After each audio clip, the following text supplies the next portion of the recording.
नमस्कार दोस्तों, आपका स्वागत हमारे YouTube channel Durgesh Nishad official में। दोस्तों आज 21 फरवरी है और आज मैं आपको आरआरसी बॉडी बिल्डर का डॉक्यूमेंट वेरिफिकेशन का फुल प्रोसेस इनके द्वारा बताने वाला हूं। तो सर आप अपना नाम बताइए। जी, मेरा नाम लोकेश है और मैं जो है मध्य प्रदेश के उज्जैन से आया हूँ, बाबा जी। महाकाल की नगरी से। और आज जो है 20 फरवरी को जो है मेरा डीवी था और डीवी हो गया कंप्लीट। अब सर जो भी पूछेंगे उनके बता देना मुझे। जी, तो सर आपका रिपोर्टिंग टाइम कितना था? मेरा रिपोर्टिंग टाइम 9:30 बजे था। 9:30 बजे। जी, और तो हम यहाँ पहुँच गए थे 7 बजे ही पहुँच गए थे, लेकिन वो उनने रिपोर्टिंग टाइम पर ही बिठाया हमको। जी। उससे पहले नहीं, कुछ नहीं हुआ। और उसके बाद क्या हुआ सर? आप एक एक प्रोसेस को फुल डिटेल में बताइए। ज़रूर। रिपोर्टिंग टाइम होते ही उसके बाद हम एक वहाँ पे एक डेस्क बना हुआ है, वहाँ पे चबूतरे के नीचे जी। खुले में उनने ग्रुप बना रखे हैं ABCDEAF, ठीक है। जी।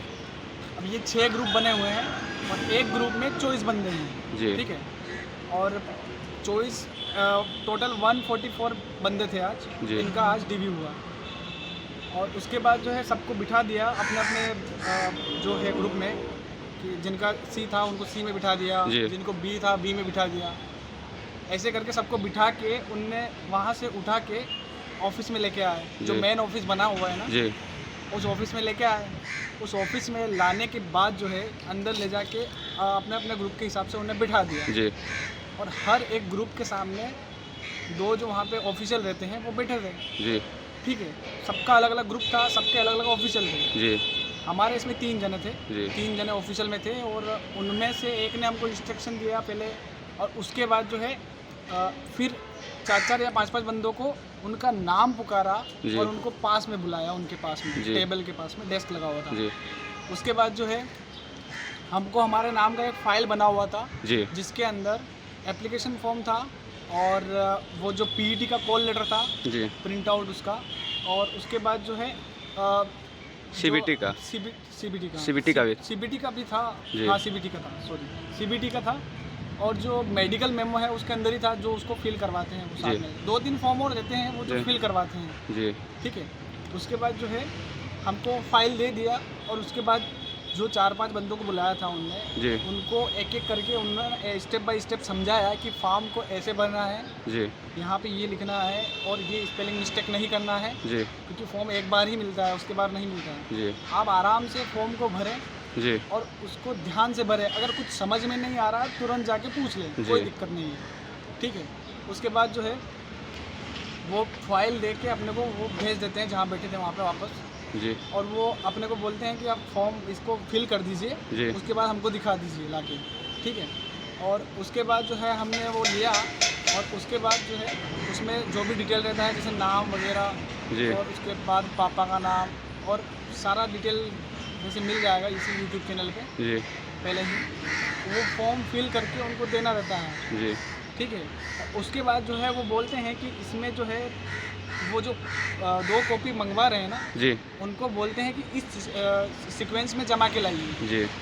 उस कॉपी को अपने को जमाना रहता है, जी। वो जो बताते हैं उसी टाइप से वो कॉपी लगा के उस पर सेल्फ अटेंडेंस रहता है, जिसमें अपने को फोटोकॉपी के नीचे जो है अपना सिग्नेचर जी। और जो डीवी डेट रहता है वो डालना रहता है। जी। वो डालने के वो बाद सर हर फोटो कॉपी हर सिग्नेचर कॉपी करना हर है। कॉपी जी। और उसके बाद जो है उसको उसके साथ जो है पिंच करके जी। फिर से उनके पास ले जाना रहता है, जी। ठीक है। उसके बाद जो है सर बायोमेट्रिक कितना बार बायोमेट्रिक हो जो रहा है, है? जी। हाँ, बायोमेट्रिक अब होगा। उसके बाद जो बायोमेट्रिक जो है उसके लिए अपने को भेज देते हैं, जी। जिसका फाइल कंप्लीट हुआ उसको तुरंत भेज देते हैं। जी। उसके बाद भेज देते हैं तो अपने को बायोमेट्रिक पहले जो है अपना CBT का होगा जी। और उसके तुरंत बाद PET का हो जाएगा। बायोमेट्रिक ज़्यादा से ज़्यादा 5 या 10 मिनट में निपट जाता है। तो सर आज ये बायोमेट्रिक में कुछ इशू नहीं आया? सबका बायोमेट्रिक हो गया? नहीं नहीं, कुछ दिक्कत नहीं आया, जी। बिल्कुल। मेरा खुद का 10 मिनट के अंदर दोनों हो गया था। जी सर। वो होने के बाद जो है अपने को वापस से वहाँ जाना रहता है, जी। और जो अपनों ने जो सेट जमाया है फिर वहाँ पे अपने को वहाँ पे फ़ोटो लगता है फॉर्म के ऊपर। जी। 4 फोटो लगेंगे, 4 फोटो लग रहा हो है जाएगा सर। काम। सर फोटो पुराना ले रहे हैं कि नया भी चल जा रहा है? देखो पुराना भी बोलेंगे वो कि पुराना हो तो पुराना ही लगाना जी। लेकिन अगर नया लगा दिया है तो कोई दिक्कत नहीं है। मतलब बेटर पुराना अगर मिल जाए तो अच्छा है। पुराना मिल गया तो बहुत अच्छा है, कुछ नहीं बोलेंगे। और जी। अगर नया लगाएंगे तो भी कुछ नहीं बोलेंगे कि हाँ तुम पुराना कहाँ है, ऐसा जी कुछ दिक्कत नहीं है। फ़ोटो का कोई दिक्कत नहीं है। जी उसके बाद जो है अपने को वो जो फाइल का जो भी डेस्क मतलब कंप्लीट किया होगा उसके साथ वहाँ बिठा देंगे और उसके बाद जो है फिर एक एक करके वो बंदे को बुलाएंगे। जी।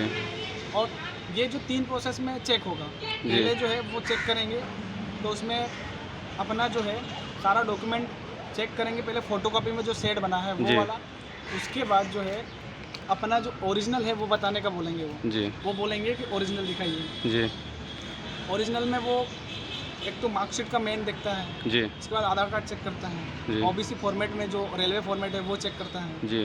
उसके बाद जो है EWS वाला है तो EWS वाला चेक करेगा जी। और EBC वाला है तो EBC वाला चेक करेगा जी। और कास्ट सर्टिफिकेट होना चाहिए और उसके बाद जो है जी पैन कार्ड हो तो पैन कार्ड भी देख लेते हैं। जी। बाकी ऐसा कुछ नहीं है, आधार कार्ड होगा तो चल जाएगा काम। मेन आधार कार्ड है। हाँ मेन आधार कार्ड। जी। और उसके बाद जो है वो चेक कर लेते हैं, वेरीफाई कर लेते हैं। उसके बाद सेकेंड वाली जो टेबल है उस पर दे देते हैं, वो एक बार वो भी चेक कर लेंगे। उसके बाद अपने को 2 या 4 जगह थंब लगवाएंगे जी। उसी फॉर्म के अंदर, जी। ठीक है। और साथ में लेके वो करवाते हैं, फिर अगर कुछ दिक्कत होती है तो वो बता देते हैं। जी। पर जो जितना बोले उतना ही करना है, उसके अलावा और कुछ नहीं करना है। जी। अगर एक्स्ट्रा चले तो फिर वो वहाँ पे बाहर कर सकते हैं। डांटेंगे और बाहर भी कर सकते हैं, जी सर। कुछ भी कर सकते हैं। और सर एप्लीकेशन फॉर्म भी ले रहे हैं? एप्लीकेशन फॉर्म जो है आज तो नहीं मांगा उनने, जी। क्योंकि ऑलरेडी उनका फाइल के अंदर था ना, उसी से उनने भरा सब। जी। हमारा बिल्कुल भी चेक नहीं किया उनने कि तुम्हारे पास है या नहीं, ऐसा कुछ नहीं बोला। CBT और PET का? CBT और PET होना चाहिए। जी। CBT और PET होगा तो उसकी प्रिंट आउट जो रहती है ना, वो ओरिजिनल तो नहीं देखेंगे लेकिन फोटोकॉपी लगाएंगे। फोटोकॉपी लगा रहे फर्स्ट में हैं। वही लगना है। और मान लीजिए जिनके पास CBT और PET का लोअर पोर्शन दिया तो क्या एफिडेविट से काम चल जा रहा है? हाँ एफिडेविट भी ले रहे हैं। जी। एफिडेविट से हो रहा है काम। जी। और उसके बाद जो है वो हो जाने के बाद जो है जो सेकंड वाले डेस्क वो भी चेक कर लेंगे। जी। और उसके बाद थर्ड वाले पे जाएंगे जो लास्ट फाइनल रहता है। जी। वो है, अगर वो चेक करेंगे और वो भी वेरीफाई करेंगे। जी। वो भी अपने से अपना मार्कशीट चेक करेंगे, एक तो आधार कार्ड चेक करेंगे, OBC कार्ड सर्टिफिकेट चेक करेंगे और EBC वाला है तो EBC चेक करेंगे और EWS वाला है तो EWS चेक करेंगे। जी। ठीक है। और वो जो है चेक करने के बाद जो है एक बार वो थंब लगवाएंगे और एक शीट देंगे, उसके अंदर अपना साइन करवाएंगे। जी। उसके बाद जो है मेडिकल जो फॉर्मेट जो मेमो रहता है उसका, जी। उसको वो खुद भरेंगे। लास्ट वाले जो मेन पिक्चर रहता है ना, जी। वो जो है वो खुद भरेंगे। और उसके बाद जो है अपना 2 मार्क्स चेक करेंगे, कोई भी शरीर पे ऐसा कुछ होना चाहिए जिससे जो एप्लीकेशन फॉर्म में फिल किया गया था वही? नहीं। एप्लीकेशन फॉर्म में जो करा है जी। उसके अलावा भी अगर है आपके पास, जी। आपने बोल दिया कि नहीं हो गलती से हो गया है, जी। और अगर आपके जैसे दूसरा भी है, जैसे मेरा जो है मैंने ये कट मार्क्स जो है साइड आई का जी। ये डाला था उसमें और एक तिल का डाला था। जी। ये जो है जी। पर उनने जो खुद चेक करा उनने बोला तुम्हारे सर में भी है, जी। ये वाला डाला और एक तिल वाला कर लिया एक्सेप्ट। जी। ये दोनों उनके हिसाब से डाले होंगे। जी। और उसके बाद जो है और वो चेक करने के बाद जो है वो मेमो जो है नीचे से उसका लोअर पोर्शन फाड़ के अपने को दे देंगे। जी। एक रसीद रहेगा, वो लेके अपने पास में जो नज़दीकी जो स्टेशन होता है रेलवे स्टेशन, वहाँ जाके टिकट घर में जाके वो देना है। जी। 24 रुपये देना है। उसके बाद जो है आपको एक टिकट बना के देंगे। जी। वो टिकट लेके तुरंत आके जहाँ आपको स्लिप दिया था जी। वहीं आके जमा करा देना है। वो जमा कराने के बाद जो है आपको 2 या ढाई घंटे के बाद वापस से बुलाएंगे। जमा करने के बाद सर कुछ सिग्नेचर भी करा रहे हैं? स्लिप लास्ट में? जैसे कि आपका अगर पहले हो चुका है उस सीट के अंदर जी। तो कोई दिक्कत नहीं। वो पूछेंगे आपसे कि आपका हुआ है ना उस सीट के अंदर, जो ऑफिशियल सीट रहती है उसके अंदर थंब भी लगता है जी। और सिग्नेचर भी होते हैं। जी। तो अगर वो हो गया पहले से तो फिर नहीं बोलेंगे। और वो जो अपने DV कॉल लेटर है ना, उसके नीचे का पोर्शन फाड़ के अपने को दे देंगे जी। कि ठीक है आप इंतज़ार करिए, आपको बुला लिया जाएगा। सर कुछ बच्चों का ये मतलब क्वेश्चन है हाँ। कि अगर मान लीजिए उनके पास एप्लीकेशन फॉर्म नहीं है, CBT का लोअर पोर्शन, PET का लोअर पोर्शन नहीं है, तो उनके लिए क्या? देखो एप्लीकेशन फॉर्म के लिए आज तो बिल्कुल भी परेशान नहीं किया है। जी। नहीं, बिल्कुल किसी को बोला भी नहीं। मेरे ग्रुप में, मेरा ग्रुप C था तो उसमें किसी को भी नहीं बोला। जी। बस PET और CBT का जो कॉल लेटर है अगर वो मिस है तो उसके लिए एफिडेविट बनवा लेना और यहाँ पे माफ़ी मांग लेना कि सर मेरे से गलती से गुम हो गया है। जी। और सर सबसे बड़ा जो इशू आ रहा है वो EBC के लिए आ रहा है। देखो आज जो है EBC का इतना बड़ा धमाल मचा दिया उनने, क्योंकि हमारे ग्रुप में हमारा ग्रुप सी था, जी उसमें हम 24 बंदों को लिया था। जी उसमें से कम मैं गिन पाया हूँ तो 10 से 12 बंदों को वापस भेज दिया। किसके चक्कर में?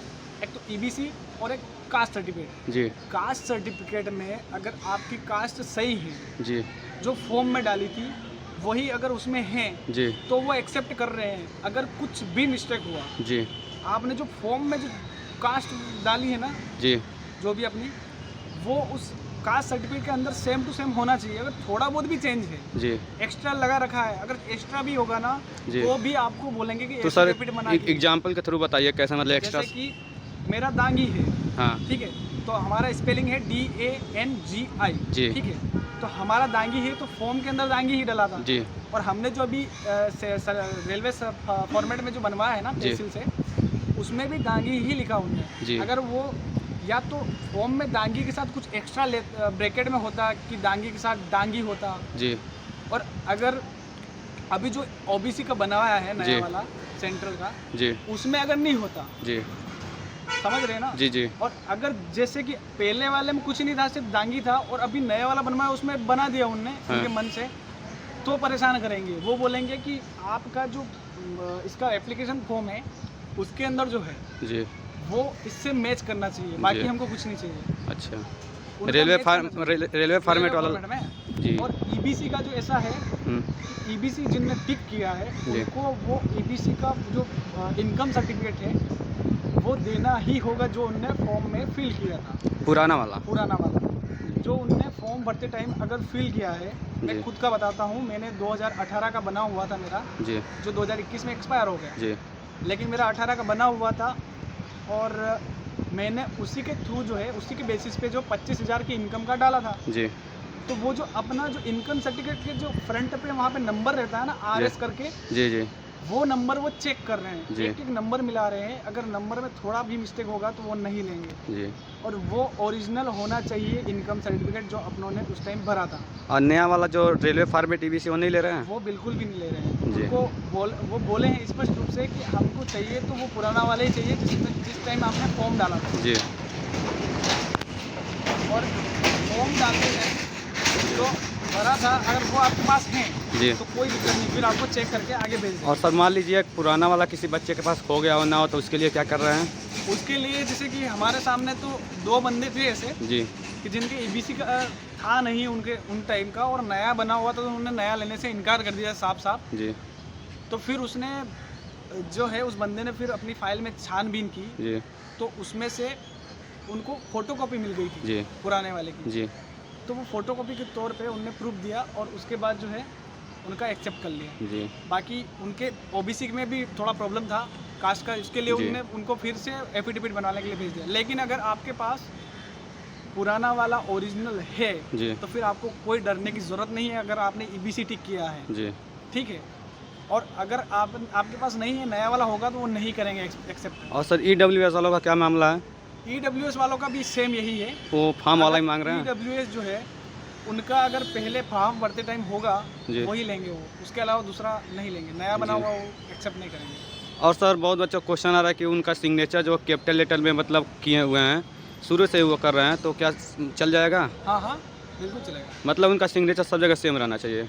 हाँ, जी जो सिग्नेचर आपने किए हैं फॉर्म जी। में, अब जैसे मैंने तो हिंदी भी किए थे, तो मेरा हिंदी में ही हुआ है। जी। और अगर आपने जिस टाइप से किए उसी टाइप से करना है, आपको कुछ एडवांस नहीं लगाना है। और मान लीजिए आधार कार्ड में पिताजी का नाम, माता का नाम, डेट ऑफ बर्थ गलत है, उसके लिए क्या उपाय है? उसके लिए आपको सुधारना पड़ेगा, क्योंकि आधार कार्ड और मार्कशीट और अपना कास्ट सर्टिफिकेट, जी। यही तो मेन है। एफिडेविट से फॉर्म काम जो चल ना, रहा है? फॉर्म- जी, एफिडेविट से काम चल रहा है? एफिडेविट से चल रहा है, जी पर बहुत ही ज़्यादा रेयर केस में होता है जिनके पास आधार कार्ड में कुछ प्रॉब्लम होगा जी। या फिर मार्कशीट में होगा। जी बाकी हमारे सामने तो किसी का ये प्रॉब्लम नहीं था, बस जी। ये ईबीसी का मैटर था।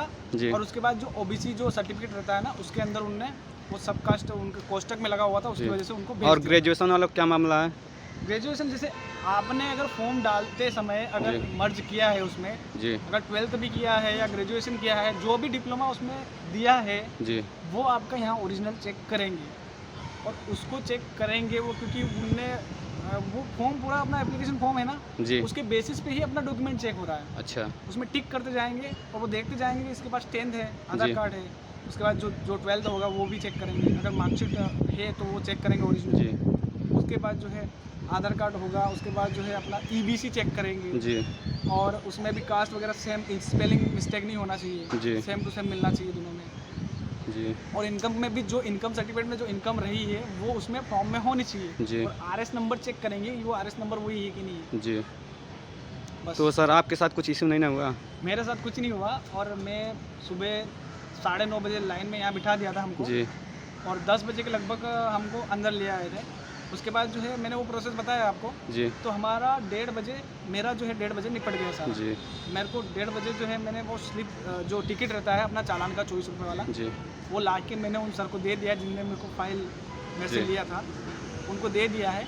उन्हें बोला है कि आप इंतज़ार करिए, हम आपको बाहर बुला लेंगे, बाहर जी। आके आपको आवाज़ देंगे और आपको अगला प्रोसेस के बारे में उसके बाद बता देंगे। सर अब लास्ट में आप अगले मतलब जो इनका DB बचा उनको क्या कहना चाहेंगे? देखो, DV वालों को यही बोलूँगा कि आपके पास अगर ये जो सर्टिफिकेट ओरिजिनल हैं जी और उनमें कुछ मिस्टेक नहीं है, जी तो कोई डरने की कोई ज़रूरत नहीं, बिल्कुल नॉर्मल आना, बिल्कुल निश्चिंत होके। जी और अगर जिस भाई की कुछ समस्या है, जैसे मैंने बताया OBC का हो गया है, EBC का हो जी। गया है, EWS का हो गया है, जी तो भाई यही रिक्वेस्ट करूँगा कि यहाँ पे मैंने जो देखा है वही बता रहा हूँ। जी उनने स्पष्ट बोला मेरे सामने उन सर ने कि अगर आपके पास आपने EBC टिक किया है जी। तो आपको वो पुराना वाला ही लगेगा, जी। नया नहीं ले सकते। चलिए आपका बहुत बहुत धन्यवाद हमारे YouTube चैनल पे अपना रिव्यू देने के लिए।